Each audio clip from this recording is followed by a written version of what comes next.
নমস্কার, তোমাদের চ্যানেলে আরও একটা নতুন ভিডিও নিয়ে চলে এসেছি। প্রতিবারের মতো এই ভিডিওটা খুবই গুরুত্বপূর্ণ হতে চলেছে। ভিডিওটা মনোযোগ সহকারে শেষ পর্যন্ত দেখবেন। যেমন কি তোমরা থাম্বনেল দেখে অবশ্যই বুঝতে পারছো, আজকের ভিডিওটা খুবই গুরুত্বপূর্ণ হতে চলেছে। ডব্লিউপি নিউ ভ্যাকেন্সি 2024 সম্পর্কিত আজকে ভিডিওতে আমরা বিস্তারিত আলোচনা করব। তোমাদের মনে থাকা অনেক প্রশ্ন, যে প্রশ্নগুলি তোমরা আমাকে অনেকবার করেছো, তো আজকের এই ভিডিওটা খুবই গুরুত্বপূর্ণ হচ্ছে। ভিডিওটা মনোযোগ সহকারে প্রথম থেকে শেষ পর্যন্ত দেখবেন, তাহলে আশা করছি অনেক কিছু বুঝতে পারবেন। তো চলুন বিস্তারিত ভিডিওটা আলোচনা করি। প্রথমেই দেখে নেব যে আজকের কতগুলি প্রশ্ন। হাতে আর মাত্র 9 দিন সময়, যেমন দেখতে পাচ্ছ। তোমরা যেহেতু জানো ফেব্রুয়ারি মাসে তোমরা ভ্যাকেন্সি আসার কথা ছিল, কিন্তু তোমাদের হাতে আর মাত্র 9 দিন, তাহলে কি এখন ভ্যাকেন্সি আসবে? আমাদের প্রথম প্রশ্ন হচ্ছে এইটাই। এবং তারপরে নেক্সট প্রশ্ন হচ্ছে কি, পরীক্ষা কি একটাই হবে নাকি? এই নিয়ে আমি একটা ভিডিও অলরেডি বানিয়েছি, তো আজকে সেই টপিকটা আরেকবার ক্লিয়ার করে দিতে যাচ্ছি তোমাদের কাছে। পরীক্ষা কি একটাই হবে নাকি না দুটোই হবে, অনেকের প্রশ্ন ছিল। তো আজকে এই ভিডিওতে সেটাও আলোচনা করব। তার সাথে সাথে 12,000 নাকি কম বেরোবে ভ্যাকেন্সি, অনেকে বলছিল 12,000-এর থেকেও বেশি বেরাবে, অনেকে বলছো 12,000। তো আজকে এই ভিডিওতে এইটাও আলোচনা করবো যে 12,000 ভ্যাকেন্সি আসবে না কত ভ্যাকেন্সি আসতে চলেছে, এবং পরীক্ষা কবে হতে পারে। তো অনেকেরই মনের প্রশ্ন রয়েছে যে যেহেতু পরীক্ষার ডেটটা পিছিয়ে চলে যাচ্ছে, সেহেতু তাহলে পরীক্ষাটাও নিশ্চয়ই পিছিয়ে চলে যাবে। এটা অনেকে তোমরা অনেকেই ভেবেছো। তো সেক্ষেত্রে আজকে এইটাও আলোচনা করবো যে পরীক্ষা তাহলে কবে হতে পারে, যেহেতু তোমার ডেটটা পিছিয়ে যাচ্ছে। তো তারপরে দেখে নেব কোন ভুলগুলি করবেন না। সবার শেষ পয়েন্ট আমরা আলোচনা করব কোন ভুলগুলি এবারে করবেন না এইবারের পরীক্ষাটা। আপনারা এই ভুলগুলো আপনারা করবেন না এবারে পরীক্ষাটায়। এবারে বিস্তারিত আলোচনা করছি। যেমন কি তোমরা সকলেই জানো যে ডব্লিউপি নিউ ভ্যাকেন্সি 2024-এ প্রায় 12,000 প্লাস ভ্যাকেন্সি আসতে চলেছে। প্রথমে প্রশ্নটা হচ্ছে হাতে আর মাত্র 9 দিন সময়। তো অনেকে বলেছিলে যে ফেব্রুয়ারি মাসে কি বেরাবে, এইটা আমাকে প্রশ্ন অনেকেই করেছিলে। তো যেহেতু তোমরা মোটামুটি জানো যে 9 দিন বা সামথিং এরকম টাইম আমাদের আছে, যেহেতু ফেব্রুয়ারি মাসে খুবই অল্প সময় আর বাকি রয়েছে, সেক্ষেত্রে তোমাদের জন্য বলে রাখি এই মাসে এই ভ্যাকেন্সিটা বার হওয়ার সম্ভাবনা প্রায় 80% সম্ভাবনা আছে। বাকি তোমাদের 20% সম্ভাবনাটা নেই এখন। তো মোটামুটি তোমরা 80%, তোমরা 90% না 80% তোমরা তোমাদের এই আশাটা আছে যে তোমাদের এই 9 দিনে হয়তো ভ্যাকেন্সিটা আসতে চলেছে, কিন্তু বাকি 20% এখনও বাকি রয়েছে। সেক্ষেত্রে তোমার বলে রাখি এখনও সেটাকে তোমরা ছেড়ে হিসেবেই ধরো। তো প্রথম কথা, তোমাদের হাতে যতই টাইম থাকে না কেন, তোমরা সেই হিসেবে পড়াশোনা করো। সেক্ষেত্রে তোমাদের ভ্যাকেন্সি খুব শীঘ্রই আসতে চলেছে, এ নিয়ে বলেছিলাম আমি আগের ভিডিওতেও। পড়াশোনা তোমরা যেরকম চালাচ্ছ সেরকম হিসেবে চালিয়ে যাও, এটা নিয়ে কোনো চিন্তার বিষয় নেই। খুব শীঘ্রই ভ্যাকেন্সি আসতে চলেছে, এবং আশা করতে চাই যে ভোটের আগেই তোমাদের ভ্যাকেন্সির আশা করা যায় খুবই আসতে চলেছে।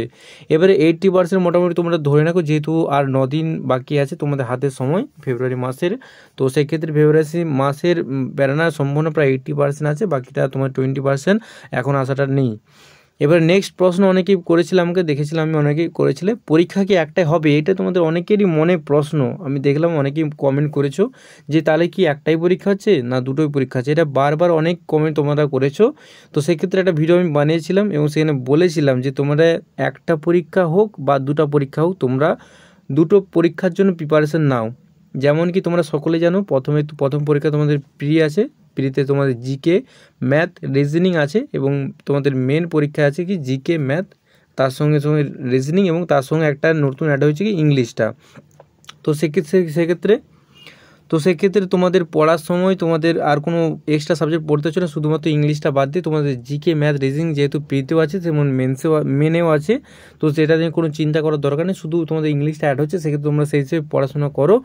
এবং পরীক্ষা একটাই হোক বা দুটাই হোক, সম্ভাবনা তোমাদের এবারে খুবই সম্ভাবনা যে তোমাদের দুটো পরীক্ষা হবে। এখনও যেহেতু অফিসিয়াল অফিসে কোনো নোটিফিকেশন আসেনি এবং অফিসিয়ালভাবে কোনো বিজ্ঞপ্তি বেরায়নি যে তোমাদের একটা পরীক্ষা হবে দুটো পরীক্ষা হবে, সেক্ষেত্রে তোমরা ধরেই নিতে পারো যে দুটো পরীক্ষার প্রিপারেশন নাও। তোমরা দুটো পরীক্ষা হওয়ার সম্ভাবনা খুবই বেশি। পরীক্ষা জটাই হোক, আমি প্রত্যেকবারের মতো এবারেও বলবো যে তোমরা প্রিপারেশন নাও দুটো পরীক্ষার। যদি একটা পরীক্ষা বাই চান্স হয়েও থাকে, সম্ভাবনা নেই তবুও যদি হয়েও থাকে, তো সেক্ষেত্রে তোমাদের সুবিধা হবে। কিন্তু যদি তোমরা একটা পরীক্ষার জন্য শুধু প্রিপারেশন নাও, সেক্ষেত্রে তোমাদের সমস্যার উপরে সমস্যা তোমরা দেখা দেবে, তখন তোমরা আর কোনো পথ খুঁজে পাবে না। তখন তোমরা যেহেতু একটি পরীক্ষার জন্য প্রিপারেশন নিয়েছিলে ইংলিশটা বাদ দিয়ে। তারপরে পরের প্রশ্ন দেখে নেব। অনেকে প্রশ্ন করছিলে 12,000 নাকি কম বেরোবে ভ্যাকেন্সি, বা নাকি বেশি বেরোবে। তো তোমরা সকলেই জানো যে 12,000 যেহেতু বলেছে, 12,000 তোমাদের 12,000 প্লাস ভ্যাকেন্সি বলেছে। সেক্ষেত্রে তোমাদের বলে রাখি, প্রত্যেকবারের মতো প্রত্যেকটা পরীক্ষায় দেখবে তোমরা যদি লক্ষ্য করে থাকো যে 12,000 বলে দিলে কিছুটা কমও বেড়ায় বা তোমাদের অ্যাপ্রোক্স সেখানে থাকে। তো সেক্ষেত্রে বলে রাখি 12,000 ভ্যাকেন্সির মোটামুটি ওরকমই আসতে চলেছে। প্রায় তোমাদের 1,000 12,000 থেকে হয়তো কিছুটা কম আসতে চলেছে খুব শিগগিরই, কিন্তু অফিসিয়ালভাবে এখন যেহেতু নোটিশে কিছু বলা হয়নি, তো সেক্ষেত্রে তোমরা 12,000 মোটামুটি ধরে রাখো। 12,000 হয়তো কিছুটা প্লাস হতে পারে, কিন্তু সম্ভাবনা আছে 12,000 প্লাস হয়তো আসবে না, কিন্তু একটু কিছুটা কম আসতে পারে। সম্ভাবনাটা এটাই বেশি সম্ভাবনা যে 12,000-এর কমটা আসতে চলেছে। তো মোটামুটি তোমরা বেশি কম হবে আসবে না, যদিও থাকে তো মোটামুটি সেই হিসেবে তোমরা ওটা নিয়ে কোনো চিন্তা করার দরকার নেই। এবার নেক্সট প্রশ্ন, অনেকের মনে প্রশ্ন করেছিল আমাকে, পরীক্ষা কবে হতে চলেছে। এটা অনেকেরই তোমরা প্রশ্ন করেছিলে পরীক্ষা কবে হতে চলেছে। যেহেতু পরীক্ষা তোমাদের ফর্ম ফিল আপ বা ভ্যাকেন্সি আসার ডেটটা পেছিয়ে তোমাদের মার্চে প্রায় মাঝখানে পেরিয়ে গেল, তো সেক্ষেত্রে অনেকেরই প্রশ্ন ছিল তাহলে নিশ্চয়ই পরীক্ষাটাও এগাবে। তো সেক্ষেত্রে তোমাদের বলে রাখি যে যেহেতু ফর্ম ফিল আপ এখনও শুরু হয়নি বা ভ্যাকেন্সি নোটিশ এখনও পাবলিশ হয়নি, তো সেক্ষেত্রে তোমাদের যদি এখন যদি ফর্ম ফিল আপ হতো, তো সেহেতু তোমরা সেহেতু 6 মাস বা যে কোনো সামথিং একটা টাইমের মধ্যে তোমাদের পরীক্ষাটা হতো। সেক্ষেত্রে তোমাদের ডেটটা একই রইবে এখনও পর্যন্ত। তোমাদের যদি ভ্যাকেন্সি দেরি করে বেড়ায়, কিন্তু সেই সময়টাই তোমাদের পরীক্ষা হবে, অর্থাৎ তোমরা সেখানে অল্প সময় পাচ্ছ। পরীক্ষা কবে হবে কিনে চিন্তা করার দরকার নেই, তোমরা পড়াশোনাটা করো। তোমরা অনেকেই ভাবছো যে যেহেতু পরীক্ষা ফর্ম ফিল আপটা দেরি করে হচ্ছে, তো সেক্ষেত্রে নিশ্চয়ই পরীক্ষাটাও দেরি করে হবে। সেক্ষেত্রে তোমরা এটা বড় ভুল করছো। তোমাদের প্রথমে বলে রাখি যে ফর্ম ফিল আপ যদি দেরি করে হয় তা সত্ত্বেও কিন্তু পরীক্ষার ডেট যেটা থাকবে তো সেটাই হবেই, পরীক্ষার ডেটটা কোনো পেছাবে না। সেক্ষেত্রে বলে রাখি যদি কোনো প্রবলেম হতে তো সেক্ষেত্রে হয়, না হলে খুব সম্ভাবনা কম তোমাদের পরীক্ষার ডেটটা পেছানোর। তো সেক্ষেত্রে তোমরা পড়াশোনাটা সেই হিসেবে করো যাতে তোমাদের কোনো রকম সমস্যা না হয়। পরীক্ষা কবে হবে এটা চিন্তা করে তোমাদের সিলেবাসটা তোমরা কভার করো ভালো করে, এবং প্রত্যেকটা স্টেপ বাই স্টেপ প্রত্যেকটা চ্যাপ্টার ভালো করে তোমরা ক্লিয়ার করে রাখো, যাতে তোমাদের পরে নেক্সট টাইম কখনো সমস্যা না হতে পারে। এবারে নেক্সট খুবই গুরুত্বপূর্ণ পয়েন্ট, কোন ভুল করবে না। এবারে তোমরা অনেকেই ভেবেছিলে যে 12,000 প্লাস ভ্যাকেন্সি আসতে চলেছে খুব শিগগিরই, তো এখানে চাকরি পাওয়ার সুযোগটা খুবই তোমাদের পুরো একটা মানে প্লাস পয়েন্টে চলে যাচ্ছে। তো যেহেতু বেশি ভ্যাকেন্সি আসছে, তো সেহেতু তোমার চান্সটা বেশি হবে। তো সেক্ষেত্রে তোমাদের খুব বলে রাখি তোমাদের এই কথাটাই, যে 12,000 প্লাস ভ্যাকেন্সি এটা তোমরা দেখে বসেছো যে খুব একটা ভালো বড় ভ্যাকেন্সি আসতে চলেছে, এখানে হয়তো এবারে হয়ে যাবে। কিন্তু তোমরা পড়াশোনাটা সেই হিসেবে করো যাতে তোমাদের কাট অফ থেকে তোমরা কাট অফের দেখে পরীক্ষা দিতে যাও না কখনো।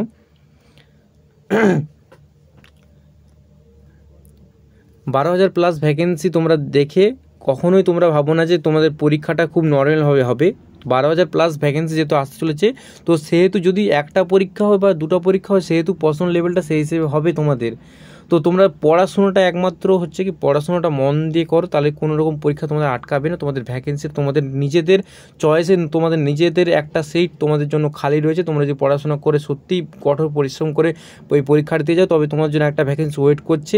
12,000 হোক বা 10,000 হোক বা একটাই ভ্যাকেন্সি হোক, তুমি মনে রাখবে সবসময় যে তোমার জন্য একটা সিট এবারে 2024-এ তোমার জন্য WP কনস্টেবল একটা সিট তোমার জন্য এখন থেকে বুকিং করা হয়ে থাকলো। তো সেক্ষেত্রে তোমরা যদি সত্যিই পড়াশোনাটা মন দিয়ে করো এবং যদি সত্যিই চাও যে একটা চাকরি করতে, তো অবশ্যই কমেন্টে জানাও যে আমি প্রায় 12,000-এর মধ্যে আমার সিট একটা থাকবেই। তো পরে আমি সেখানে তোমাদের রিপ্লাই দেব। তো দেখা যাক পরীক্ষা কবে, এবং তার সঙ্গে এটা নিয়ে কোনো চিন্তা করার দরকার নেই। ভুল অনেকে করে কি, তোমরা যেহেতু অনেকেই করো যে সাবজেক্টগুলো জিকে, রিজনিং, ম্যাথ এবং তার সাথে ইংলিশটা তোমাদের যেহেতু লাস্টের দিকে আছে, তো অনেকেই কী করে ইংলিশটা বাদ দিয়ে পড়ে। তো সেক্ষেত্রে তোমাদের বলে রাখি এটা তোমরা ভুল করো। ইংলিশটা শুদ্ধ তোমাদের পড়াশোনাটা শুরু করো, নাহলে তোমাদের মেন পরীক্ষায় তোমরা খুবই সমস্যার মধ্যে পড়াবে। তার সাথে সাথে মাঠটা প্র্যাকটিস করো, পড়াশোনার পাশাপাশি প্রত্যেকদিন তোমরা মাঠে যাও, নাহলে সেখানে মাঠে তোমাদের পুলিশের ক্ষেত্রে মাঠেও তোমাদের সেখানে দেখাতে হবে দক্ষতা। তো সেক্ষেত্রে মাঠটা যেহেতু করছো, সেরকমভাবে তোমরা পড়াশোনাটা চালিয়ে যাও। এই নিয়ে তোমাদের জিকে প্রশ্ন যেহেতু তোমরা থাকো, জিকে তোমাদের স্ট্রং করতে হবে, ম্যাথ স্ট্রং করতে হবে, তার সাথে রিজনিং স্ট্রং করতে হবে। প্রত্যেকটা অধ্যায় ভিত্তিক তোমাদের ভালো করে পড়াশোনা করতে হবে। যে কোনো একটা বিষয় উইক হলে তোমাদের নাম্বারটা খুবই কমে যেতে সম্ভাবনা আছে। এবং আরেকটা খুবই গুরুত্বপূর্ণ কথা, কোনো দিন কোনো পরীক্ষায় তোমরা কাট অফ থেকে বসতে যাও না। তো সেক্ষেত্রে তোমাদের নিজের বেস্ট একদম 100% একদম তোমরা নিজেরটা দেওয়ার চেষ্টা করো। তারপরে পরের কথা, কত তোমাদের কাট অফ আসছে না সেটা পরের কথা, চিন্তা করো না। কখনো কাট অফ নিয়ে পরীক্ষা মাথায় রেখে কখনো যাও না পরীক্ষা দিতে। তো পরীক্ষা যাই হোক না কেন, তোমাদের নিজেদের প্রিপারেশনটা একদম তোমরা 100% দাও। খুব শিগগিরই ভ্যাকেন্সি আসতে চলেছে, এবং ভ্যাকেন্সি আসা মাত্র আমি আমাদের এই অফিসিয়াল তোমাদের ইউটিউব চ্যানেলে দিয়ে দেবো, সেখানে তোমরা দেখে নিতে পারো। এবং ভ্যাকেন্সি খুব শিগগিরই আসতে চলেছে। তোমার প্রিপারেশন কি তোমরা একদম 100% তোমার প্রিপারেশন আছে? তো সেই ক্ষেত্রে অবশ্যই আমাকে কমেন্ট করে জানাও যে তো আমাদের প্রিপারেশন আমরা 100% দিচ্ছি এবং প্রত্যেকটা চ্যাপ্টার অধ্যায় ভিত্তিক তোমরা পড়াশোনা করছো। যেমন কি বলেছিলাম আমরা একটা সিলেবাস, নতুন সিলেবাস তোমাদের যেহেতু ইংলিশটা কিছুটা অ্যাড করেছে, নাম্বারটা কমিয়েছে, যেমন একটা ভিডিও বানিয়েছিলাম আমি আগের ভিডিওতে, সেই ভিডিওটা যদি না দেখে থাকো অবশ্যই সিলেবাস, নিউ সিলেবাস যেটা আপডেট হয়েছে সেটা তোমরা দেখে নেবে। সেখান থেকে তোমরা বুঝতে পারবে যে ইংলিশটা কতটা কী হলো এবং প্রি এবং মেন পরীক্ষায় কী কী তোমাদের চেঞ্জেস হয়েছে। তো অবশ্যই তোমাদের জন্য অল দ্য বেস্ট, সকলে পড়াশোনা ভালো করে মন দিয়ে পড়াশোনা করো। সেক্ষেত্রে ভ্যাকেন্সি নিয়ে কোনো চিন্তা করার দরকার নেই, হাতে 9 দিনই থাক যদিনই থাক তোমাদের পড়াশোনাটা তোমরা একদম 100% দাও। পরীক্ষা একটাই হোক বা দুটাই হোক তোমাদের চিন্তা করার দরকার, তোমরা দুটো পরীক্ষায় প্রস্তুতি নাও এবং 12,000 ভ্যাকেন্সি হোক বা 10,000 ভ্যাকেন্সি তোমার জন্য একটা সিট তোমাদের বরাদ্দ থাকলো। তোমরা নিচে অবশ্যই কমেন্ট করে যাবে যে আমার পরের একটা সিট আমি নিয়েই ছাড়বো। পরীক্ষা কত হতে পারে এখানে চিন্তা করার দরকার নেই এবং এই যে আমি পরপর স্টেপ বাই স্টেপ যেই পয়েন্টগুলো বললাম এই ভুলগুলো করবে না। তোমরা পড়াশোনা মন দিয়ে করো, প্রত্যেকটা চ্যাপ্টার অধ্যায়ভিত্তিক করো, জিকে, রিজনিং এবং ম্যাথ, তার সাথে ইংলিশটা পড়াশোনা করো এবং প্রত্যেক দিন তোমরা পড়াশোনার পাশাপাশি মাঠে যাও, প্র্যাকটিস করো প্রত্যেক দিনের মতো। তো আজ এই পর্যন্তই। ভিডিওটা যদি একটু ভালো লেগে থাকে অবশ্যই বন্ধুর মধ্যে শেয়ার করবে এবং চ্যানেলকে সাবস্ক্রাইব করতে ভুলে না। দেখা যাচ্ছে আরও খুবই গুরুত্বপূর্ণ ভিডিও নিয়ে। Thanks for watching this video.